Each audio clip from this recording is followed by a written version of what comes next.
Like I said, I've got calculators and checklists for the contract, and it's to ensure that we can execute quickly and efficiently and accurately to make sure that we are maximizing our profits, because revenue is vanity, profit is sanity, guys and girls.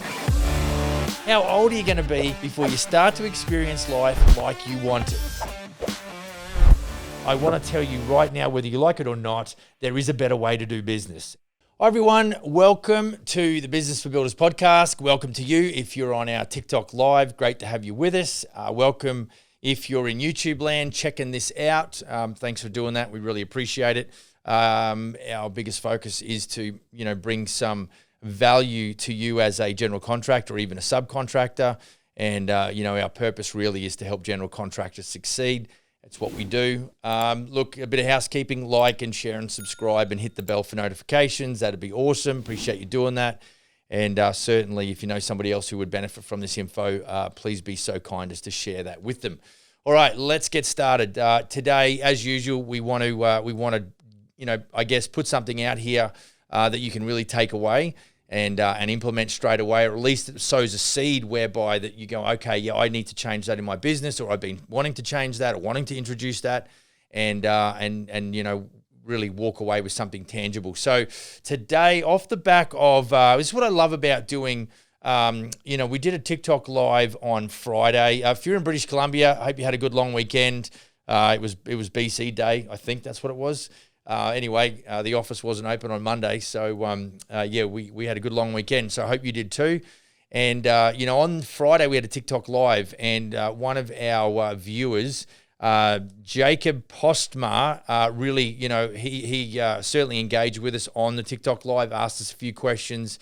And like I said on Friday's TikTok live, is that if you've got something that you really want to drill a little deeper with, and just a Q&A on TikTok, feel free to shoot me an email at max@businessforbuilders.ca and just put one question. I'm going to get a lot of inquiry regarding, this. And so I don't want you to sort of, hit me up on a novel, which is going to take me days to respond to. If you flick me one question, then I'm really super happy to, jam with you around that one question. And then if there's something else, we can then go to that. I've just got to spread myself, fairly widely. So I want to make sure that I manage that competently. So I appreciate you help in that regard and your patience as well. But Jacob's question was one around, what he called a service agreement. I didn't exactly understand what work he did at that time. Looks like he does renovations and remodeling, and he just wanted to, hey, what do you do for a service agreement? So I'm going to talk about, our fixed price building contracts, which this will enlighten, not just Jacob again, because I did shoot him a bit of an email with some dot points about what to include. I'm going to cover those dot points today. But certainly gives you a bit of an introduction to the whole world of fixed price building contracts. So if you do a cost plus contract, this is really not going to pertain to, your business model. But I would urge you to consider or look into or do some research around fixed price building contracts, because I think that there is a lot more profitability to you, the builder, but there's also a lot of value that can be demonstrated for the clients, such as peace of mind and security, satisfaction. All of those sorts of things are very much important to clients.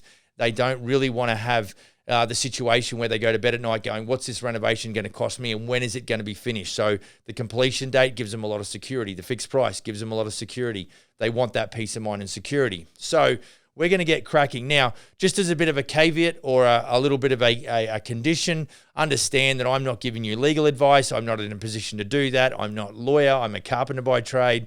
But what I can do is just talk to you about what we do and the experiences that I've had. Obviously what I'm going to talk to you about is our fixed price building contract that we use on a daily basis here at Smith & Sons. And I'm just going to cover off some of the points. Now, what we did is to talk to our lawyers, and I collaborated with them based on my construction experience and some of the contractual documentation that I had worked with and that I had used. And we formulated that over a period of months because I needed something to put in the hands of my franchised operators that was good for all of Canada and that was very competent and coherent, and that would give both the client and the contractor an equal amount of protection. And we wanted to make sure that there was a lot of clarity in and around the agreement rather than just a a quote that a builder might give a client, and that's as close, a bit of a handshake deal, and then you're off to the races, which is just absolutely insane for you to be operating that way if you are. So hopefully I've got your attention. So I really thank Jacob for just shooting me an email. So what I've got is I don't normally take notes. You might sort of know or not know, but I normally come with maybe a post-it note with a couple of dot points on it at best. And then I sort of essentially just talk about what I really feel strongly about. But today what I've got is I've got Jacob's email here. So I've done quite a little bit of preparation for this episode, because I want to make sure that we really do nail down really well, verbally, because if you're listening to this in a podcast format, I've got to be fairly descriptive in how I execute this morning or today. And of course, if you're on TikTok, then you can sort of, watch me bounce a few of these resources around. And I will just quickly, show you guys what we use for the whole thing. Just pop it here, mate. So what I'll do is I'll get started. I often talk about an operations file, or we often talk about documenting what you should be doing in your business. And so if you're on YouTube, and I know this is going to be super hard for you to see, but this is our corporate version of the operations file. See that in TikTok land? There we go. Okay, so this is probably, I don't know how many pages that might be, but it's more than 500. Some of it are double-sided, and so this is really like the operations file, or the manual, or the Bible, or call it whatever you like. But it's what we use to really compile the documentation and the instruction as it relates to our system. So you've heard me talk a lot about, businesses operate with good systems, and good humans operate good systems, which really, make the business fly. And so this is really our port of call when it comes to teaching and instructing and developing systems within franchised operations.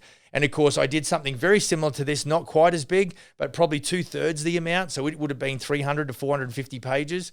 And that was for our project consultancy training, which we did last week. So within this file, this operations file, what I've done is I've pulled out a couple of documents.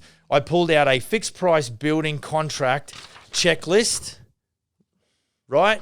I've also got the fixed price building contract that is in my corporate copy of the operations file. So this is the building contract itself. That's a 13-page document.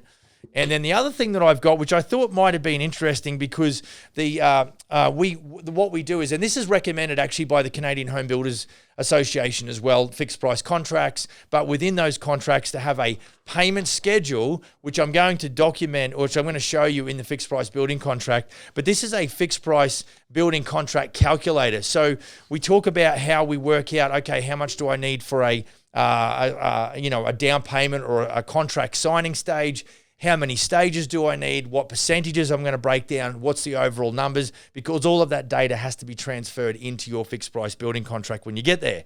So we are going to go through some of the terms and conditions. So this might help you out. So what I would say is two things you can do. And this is what I said to Jacob on the email, is that you can do one of two things. You can go straight to your lawyer and you can ask to have a fixed price building contract organized or developed or designed, and don't email me saying, Max, can you please send me your contract, because that is proprietary information. I'm not going to be able to send you that. The closest you're going to come is for me being able to sort of chat with you about some of the pertinent clauses that are within there. It's very sort of standard-ish, but there's definitely some stuff in there that we add or have added to ensure that gives protection for our general contractors as well. And so, what I'm going to do, two things. One is go and get it designed up with your lawyer.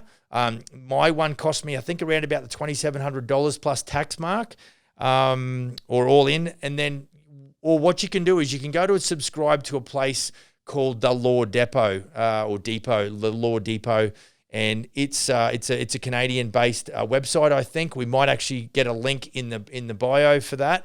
And that's where you can actually go in there and design all sorts of stuff. I mean, I use that still today for employment agreements for my own office staff, but I did start out using that service there, the Law Depot, as for service agreements for our contracting work. And it's off the back of that where I did what I thought was best, and then I actually used that format for probably 12 months with a couple of early franchised operators, and then we redesigned it in collaboration with our legal counsel. So look, it's important that, I'm dealing with GCs every day, so I am checklist crazy. Matter of fact, I think I mentioned on my last podcast or at the live on Friday, the TikTok live on Friday, that I'm in the throes of designing a 20-page quality assurance program for my general contractors, which is essentially a stage by stage, right from site prep or demo and site prep and through excavation, framing, drywall, etc. That's right now that's at a 20-page document,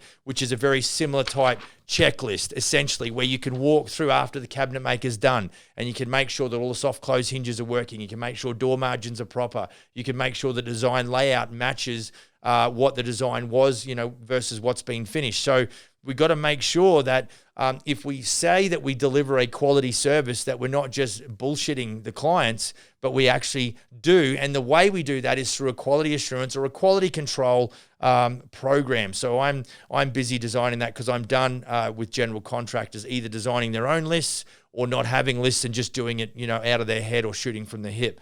So this is a fixed price building contract checklist. So it tells you what you're going to, on page 1, date, client's name, contractor's name, site address. You wouldn't think we would need to put that on a checklist, but this is how deep we like to dive on some of these aspects of the business to ensure that we're not missing anything. It just, when you've got to, if pilots have to go through a pre-takeoff and a post-landing checklist, it's good enough for our builders to do even the most menial task or include the most menial points on a checklist such as that. Okay, so let's get into this contract, and hopefully, look, if this is going to bore the shit out of you, then I'm really sorry about. But I think there's going to come a point in your business development program where this is actually going to make some sense to you. So, like I said, it's a 13-page contract. I want to get through this as quickly as I can, but I don't want to brush over it unnecessarily if I can avoid it. All right, look, I think one of the first things, once we get started with the building contract, one of the first things that I was really interested in knowing when I first sort of got started with Smith & Sons, developing this brand using a franchise business model in Canada, was why, we did cost plus, because I just didn't really concur with, how that contract was drawn up as it relates in the best interest of the clients. And of course, there was no such thing as a term of contract, which is the first point I'm going to raise here.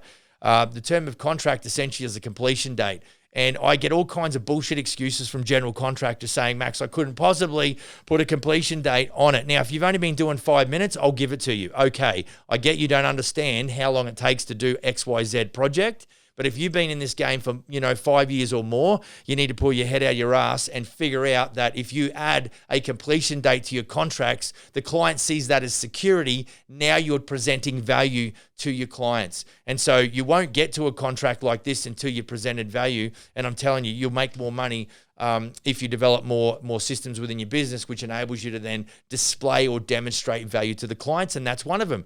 Because when other builders get asked, well, how long does this project take and when are you going to be finished? And they're like, well, I don't know. And, until I get the drywall off and the ceiling pulled down or whatever the case may be, I'm not going to be able to know when the project's like, give me a break. Don't bullshit a bullshitter.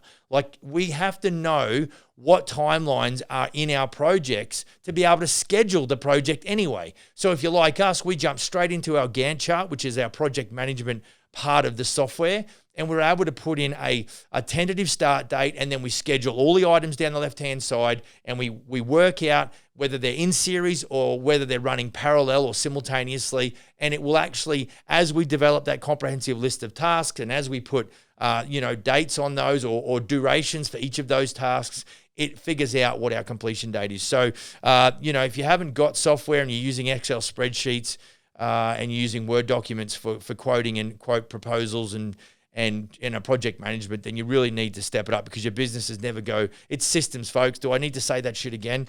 Systems within your business, which is going to give you the leverage, which is going to give you the lifestyle. Leverage gives you lifestyle, okay? If you haven't got systems, you haven't got leverage, you won't have lifestyle, all right? That's basic 101. Just think about that. All right, the next thing, so figure out a completion date. The second thing which is super interesting, is the obligations of the client. Now, I don't believe that was a standard. I think that was a clause that was introduced by my lawyer, and really does it really does outline the fact that, oh, well, just because I said I'm going to do this second story addition, or I'm going to do this, rear addition, or whatever the case may be, is that I've got to get the power turned back on because you haven't been here for 3 months because you've been in this design phase because you just built the place.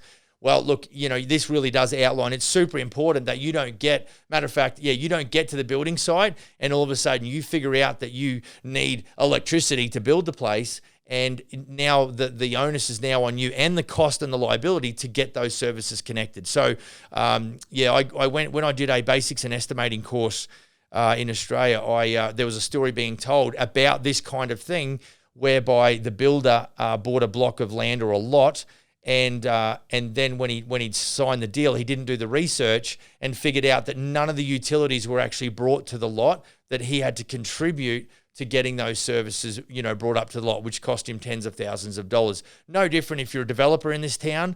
The city's going to go, sure, you can convert that single detached dwelling.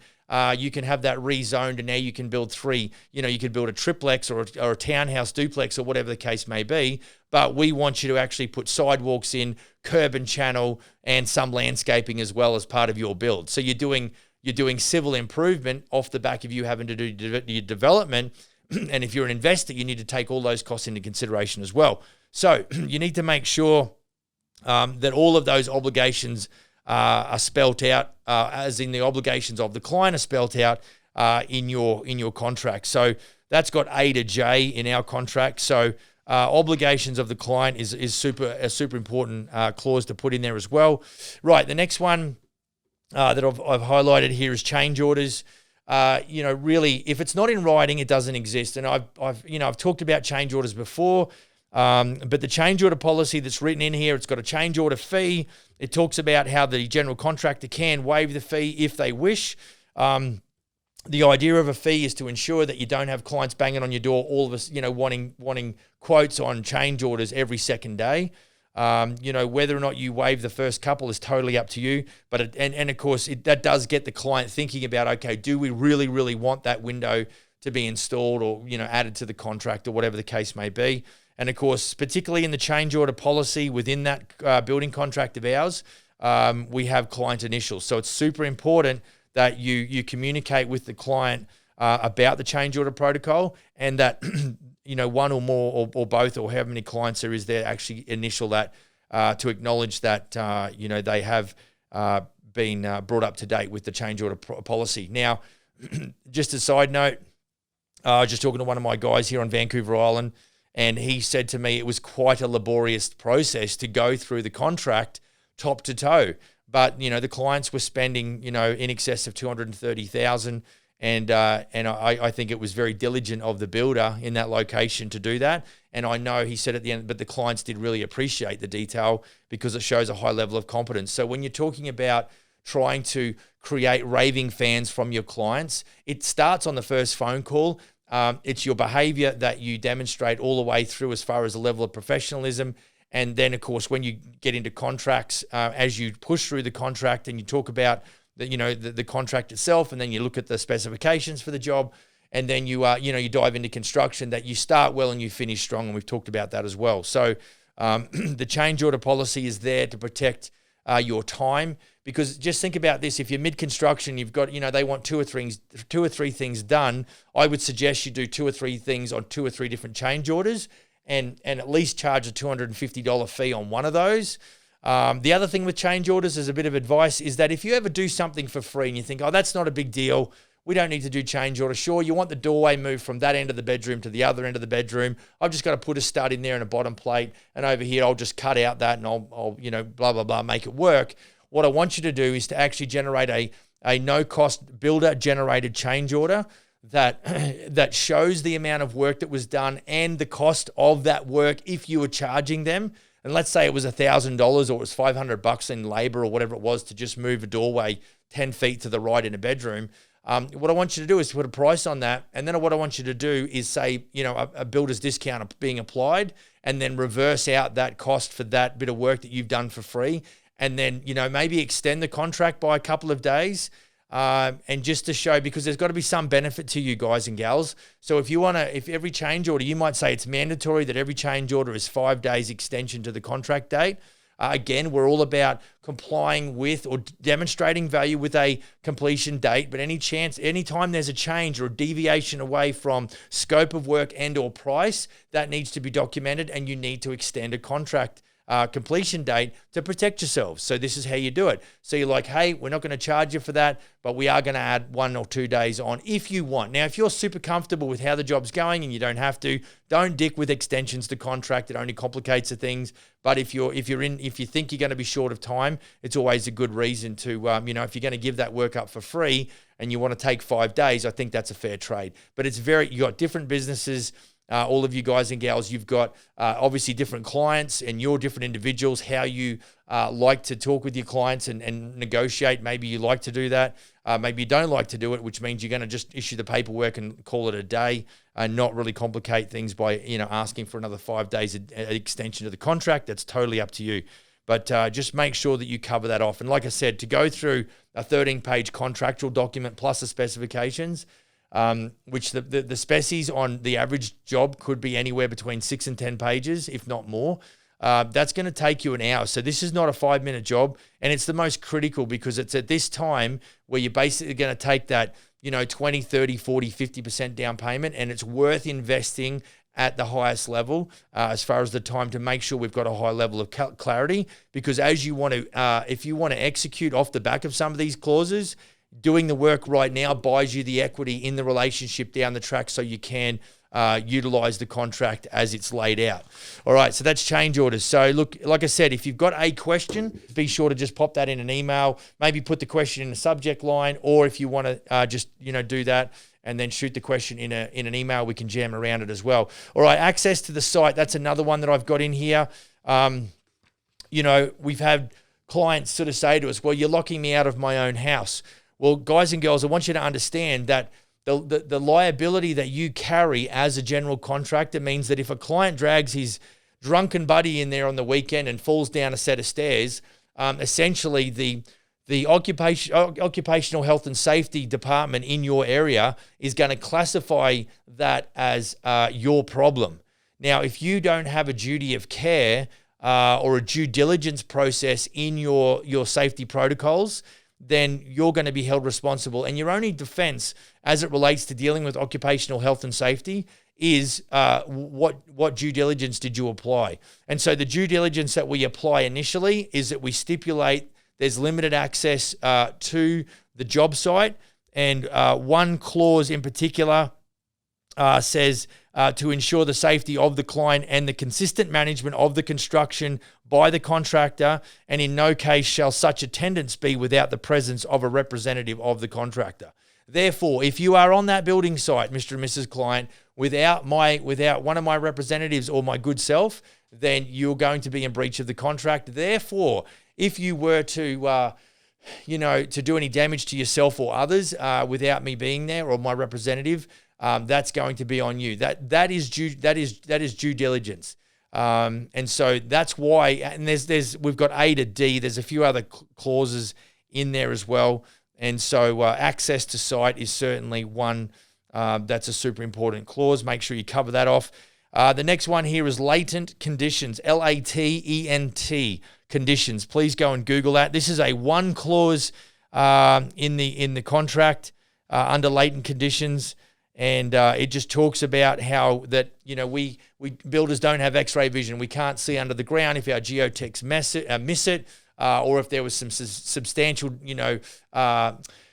if there was damage to the structural integrity of the home, which we could not have possibly, visualized or considered, then latent conditions is definitely the clause that you want to fall back on. Now, the condition that I'd bring to your attention as it relates to latent conditions, if you are operating business the way we are with a very healthy profit margin, let's say of 30+%, maybe up as high as 33, profit margin percentage, not markup. Go and do markup versus margin. There's two totally different beasts. But if you're running a 30% margin, if you go to a bathroom and you pull some drywall off and there's a rotted out bottom plate and it hasn't done any structural damage, you just go, you know what, it might have a bit of black mold. We need to abate that. We need to and it's going to cost you $500 or $600 and you've got some really healthy profit in that job. Don't go fall back on the latent conditions. I'm talking about latent conditions being, okay, I've just got into doing some excavation and we found this dirty, great big rock or this rock formation. Now I'm going to need a rock breaker in there at $175 an hour for 2 days. That's what I'm talking about. Anything that's minor, what I need you to do is position yourself in your estimate to, especially in excavation or demolition, is to add contingencies, guys and girls. Add contingencies. Profit is a natural byproduct of good estimating. Cushions and contingencies built into our fixed price estimates is how we mitigate some of that risk. But I'm talking about, we don't go mitigating risk when it comes to, thousands and thousands of dollars of rock breaking services that were definitely not even considered as part of our estimate. That's where we use it for. And so, what I say to when I'm in training with builders is to just tread very carefully and apply a lot of empathy, because be gentle, because it's going to be pretty hard for that client to swallow. But unfortunately, it was unforeseen circumstances, and I don't want to make excuses. Okay. It's about just dealing with the facts, and that is, it's not my house. This is going to be the client's responsibility, and that's going to be a tough pill for them to swallow. So see what you can do about minimizing the costs. Any of that cost, there's no markup. You're going to do it at cost to the client. Maybe you'll even do it, on a time and materials basis, where you'll literally, show the actual bill from your rock breaker in that case, to demonstrate the fact that, look, we've just done this to get through this so we could get to a foundation inspection so I can start building your additional, whatever the case may be, or new home. It really does pay to be as transparent in this case, because you really want to get past that point and then, get on with, building their home or completing their renovation, their addition, or what have you. So all I'd say is be super gentle in that negotiation. Don't get taken for a ride, but certainly be as gentle as you can. All right, next clause, inclement weather. Inclement weather basically means, weather that affects your ability to deliver on that project. Now, what most guys and gals would probably jump to is like, Max, I understand that. So if I'm doing a frame and it rains for 5 days, I can fall back on the inclement weather clause, and then I can go and produce a change order to justify the extension to the contract completion date because of bad weather.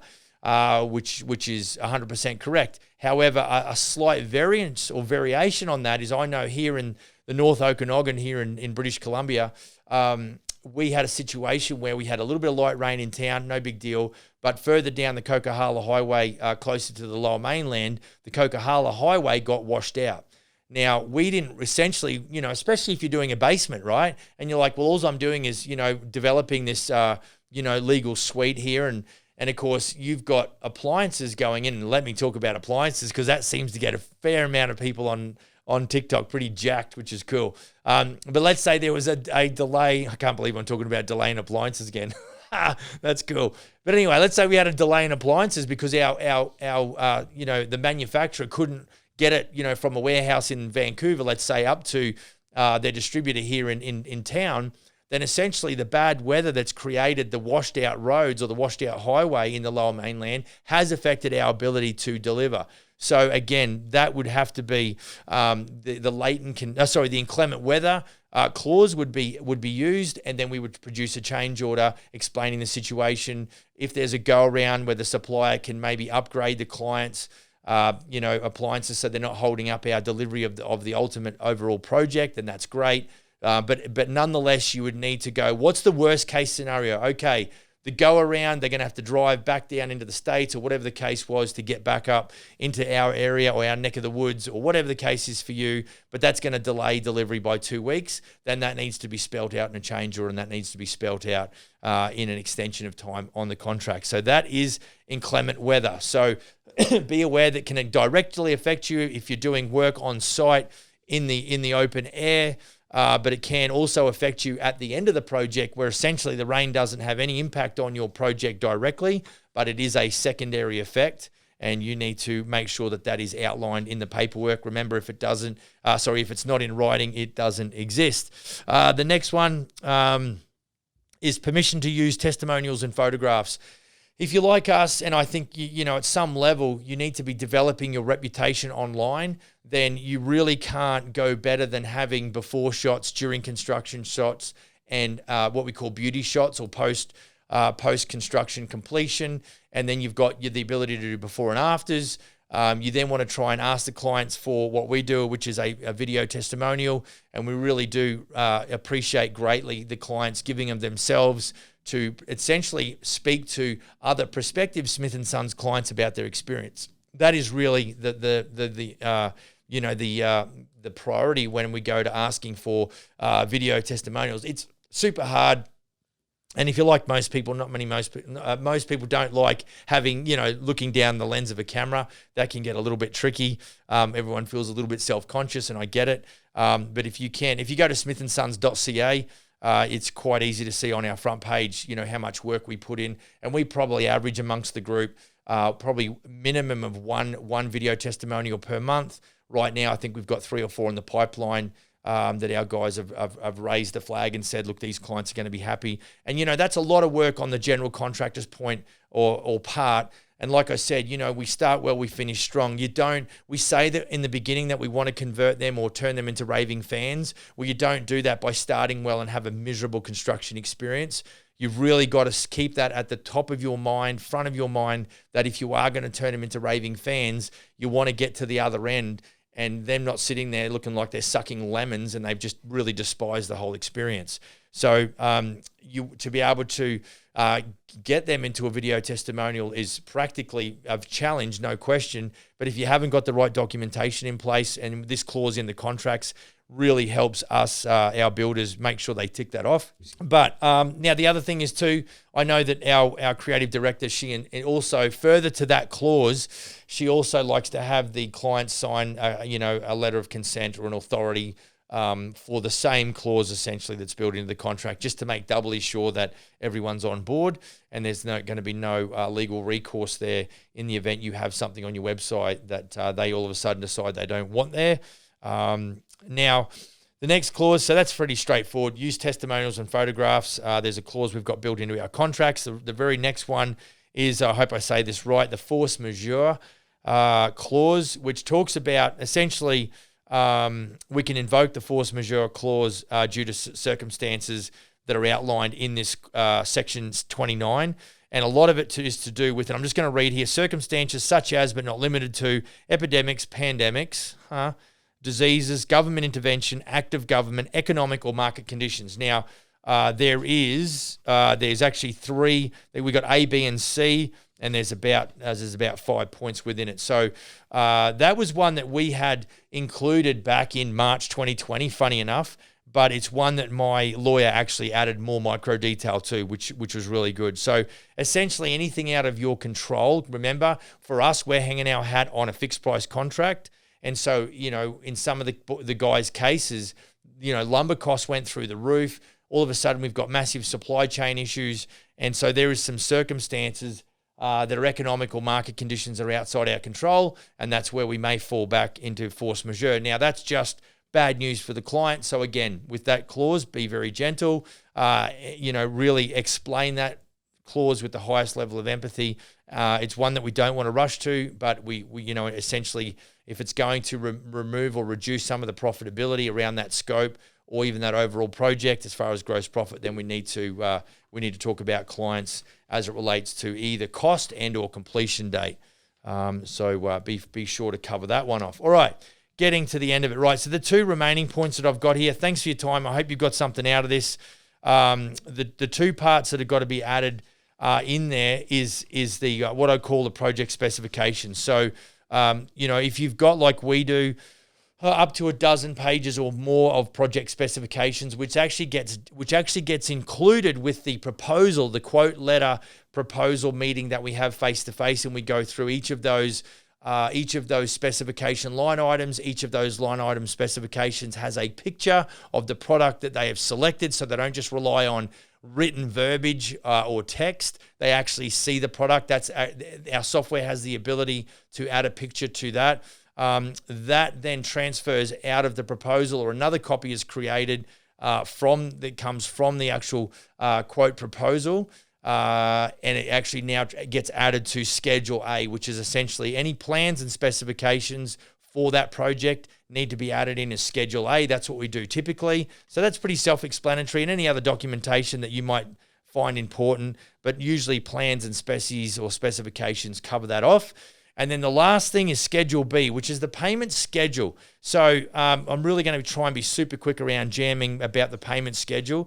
But essentially what this does is it provides the clients with advanced warning on, what's going to be required at the initial contract signing stage, and then all of the different stages throughout. So if you're doing a new home, there's going to be contract signings, slab down or foundation stage. Then there's going to be frame stage, drywall stage, paint stage, and then there's maybe substantial completion. Now, a word of caution here. You need to make sure that is included in your contract, and so that clients really know before they even get an invoice, they can look at their project and they can see where they're up to. But my word, a note as it relates to claim stage descriptions or the claim stages contained in your contract, you need to make sure that you've got ample amount of milestones within each building project. We don't want to be a bank. We don't want to subsidize or really support the financial side, because if you've got multiple projects, you're not going to have the financial wherewithal to do that. And so the more milestones you can build up within that project, now without being ridiculous, don't go micro crazy. And also in the claim stage descriptions, you want to be fairly general but specific all at the same time. I know that's hard because unfortunately in the past, some of my general contractors have noted a certain stage and included, let's say, a bath installation, which couldn't happen for 2 weeks because we need to get tilers and painters into a bathroom before you can actually install that freestanding bath. And what happened is the client said, well, you haven't got the bath installed. I'm withholding the payment until you get that. Now, don't lose your mind if you've done that. What you've got to do is go say, look, for us to install that bath, you've got it in your garage or whatever. It's already, it's on site. It's going to cost me $1,000 to get it installed. So would you mind doing a part payment on that $4,000 stage claim? You can hold $1,000 until I get that, bath installed in 2 weeks from now. Most clients are going to be pretty happy with that. Now, the question I get asked about payment stage or claim stage payments is, Max, how do I work out the stages? And that's something you need to think about. If you're doing renos, it's going to be different from project to project. And then it's like, Max, how do I work out the percentages? Well, what I've done is I've developed this payment. It's super basic spreadsheet, like it's Excel spreadsheet 101. And what it outlines, it gives me the ability to put in a contract price, and then as I nominate on those different lines of percentages, it then throws out the overall total, including GST. And so as long as you've got 100% claims down the bottom of that column of percentages, and you've got the same equal amount of contract value as you did when you entered it up the top of that spreadsheet, that tells me that you've got, all of the claim stages percentage-wise sorted out, and you've got also the overall total of the contract catered for. Now, what you can do is you can then look at that and analyze that and go, is it going to be enough? And so when I've got builders in training, this is what I say to them. You have to analyze the cost spikes within the project. You need to look at when you're going to need and how you're going to maintain that bow wave of cash to ensure that if you don't have commercial purchasing accounts with, your appliance supplier or your hardware supplier or your, plumbing fixtures supplier or whatever the case may be, that you need to make sure you're liquid, that you've got that cash in the bank to pay those initial deposits, you might say, to make those orders happen. You've got to analyze that yourself. Now, what we do is we actually put the payment schedule calculator beside our project management schedule. We may even do a hard copy printout of that, and we'll actually go through and red pen or highlight, okay, I've got to place orders on that date for that trade. That's going to take 2 weeks. So at that date, which is 3 weeks after contract signing, I need to make sure that I've got the right cash to do that. And if you're like our guys, they're going to be doing that on multiple fronts with multiple projects. So again, you need the systems and tools to ensure that it gives you the ability to execute accurately and competently and quickly. And so that is what we do. So the payment schedule is good. I mean, in some cases, our clients are paying us off the back of the actual payment schedule, and not even waiting for an invoice. And obviously that's a credit to my guys to be able to keep clients that happy where they're actually they're actually making payments or e-transfers, online payments or whatever ahead of time. But in saying that too, we've got to make sure that we stay on because we have to apply those payments within the accounting part of our job management software as well. So look, there might have been some holes I've left in that whole process. Like I said, I've got calculators and checklists for the contract, and it's to ensure that we can execute quickly and efficiently and accurately to make sure that we are maximizing our profits, because revenue is vanity, profit is sanity, guys and girls. So look, I'm going to probably wrap up the podcast. We've done a fairly deep dive. That's a 40-minute deep dive into the fixed price building contract and some of the tools that I use that are around that. Like I said, if you want to hit me up on email, max@businessforbuilders.ca. I can't give you anything specifically in the way of tools, not yet. We're just sort of playing with the idea. Once a week, I'll get hit up and it's like, Max, can you coach me? Can you mentor me? And at this time, we're not doing that, but the demand is growing all the time. And so we are, we're looking at ways that we can give a little bit more support other than just what we're talking about here on this podcast or on this YouTube channel. So I really look forward to catching up with you in a couple of days. So Friday, I might as well do a quick plug here. Friday at 3:30 Pacific Standard Time, and which is essentially Vancouver or LA time, I think. We will be rolling out a TikTok live Friday afternoon, this Friday and every Friday afternoon.